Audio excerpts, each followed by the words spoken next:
सुबह की पुकार, गली में रोज की तरह आवाज गूंजी। टमाटर ले लो, ताजी भिंडी, आलू, प्याज। रीमा ने घड़ी देखी, सुबह के 7:10। वही समय, वही आवाज। वह बालकनी में आई। नीचे वही सब्जी वाला खड़ा था, दुबला, सावला, सिर पर गमछा और अजीब सी फीकी मुस्कान। रीमा को लगा उसने इसे पहले कभी नहीं देखा, पर पिछले 3 दिन से यही आ रहा था। अजीब बात यह थी कि गली की और कोई औरत उससे सब्जी नहीं लेती थी। सब दरवाजे बंद। रीमा ने नीचे आवाज लगाई, भैया इधर आना। वह बिना ऊपर देखे बोला, आ रहा हूँ दीदी।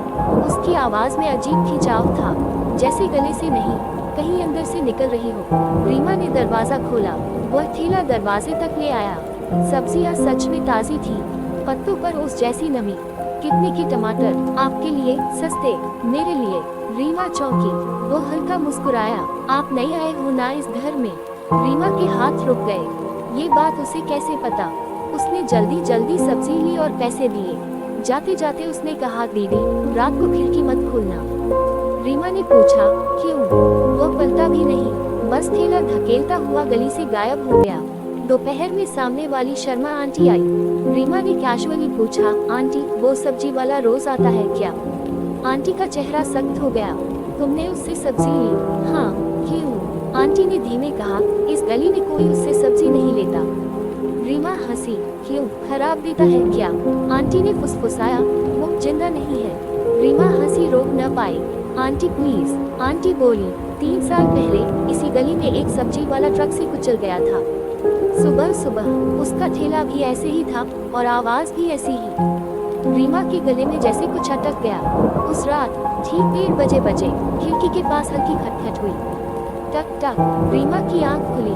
उसे सुबह की बात याद आई, रात को खिड़की मत खोलना। आवाज फिर आए, इस बार जैसे कोई खिड़की के बाहर खड़ा सांस ले रहा हो। खून खून। रीमा बिस्तर पर जड़ हो गई। हिम्मत करके उसने पर्दा हल्का सा हटाया। नीचे सड़क खाली थी, पर खिड़की के ठीक नीचे सब्जियों की हल्की सी खुशबू आ रही थी। ताजी भिंडी, धनिया, मिट्टी, जैसे कोई ठेला वहीं खड़ा हो। सुबह फिर वही आवाज, टमाटर ले लो। रीमा बालकनी में आई। वह नीचे खड़ा था और सीधे उसकी खिड़की की तरफ देख रहा था। पहली बार उसकी आंखें दिखी पूरी काली, बिना सफेदी के।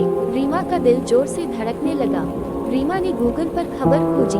3 साल पुरानी न्यूज मिली। सब्जी बेचने वाला युवक ट्रक से कुचला, मौके पर मौत। फोटो धुंधली थी, पर चेहरा वही। रीमा का फोन हाथ से गिर गया। ठीक उसी वक्त ठक ठक, दरवाजे पर दस्तक। दीदी सब्जी ले लो। आवाज दरवाजे के ठीक बाहर से। रीमा ने पीपहोल से देखा, बाहर कोई नहीं था। रसोई में रखी सब्जियां काली पड़ने लगी। टमाटर सड़ गए, भिंडी पर कीड़े, और उनसे वही बदबू आने लगी जो सड़क पर एक्सीडेंट के बाद आती है। सड़ी हुई, खून मिली मिट्टी जैसी। रीमा ने हिम्मत की, दरवाजा खोला। बाहर वही खड़ा था। इस बार उसका आधा चेहरा पिचका हुआ, जैसे ट्रक के नीचे आया हो। एक आंख लटक रही थी, गमछा खून से सना। दीदी सब्जी तो ले ली, अब चलो। रीमा चीखी और दरवाजा बंद किया। रात को फिर खिड़की पर खटखट। इस बार आवाज साफ, आप नहीं आए हो ना इस घर में? रीमा समझ गई, वह जिस घर में आए हैं उसी जगह उस सब्जी वाले की मौत हुई थी। अगली सुबह गली में भीड़ थी। रीमा की खिड़की खुली थी। कमरे में मिट्टी, धनिया और सड़ी सब्जियों की गंध भरी थी। रीमा गायब थी। सिर्फ फर्श पर ठेले के पहियों के गीले निशान थे जो खिड़की तक जाते थे। और नीचे गली में आवाज गूंज रही थी, टमाटर ले लो। ऐसी और डरावनी कहानियों के लिए लाइक एंड सब्सक्राइब।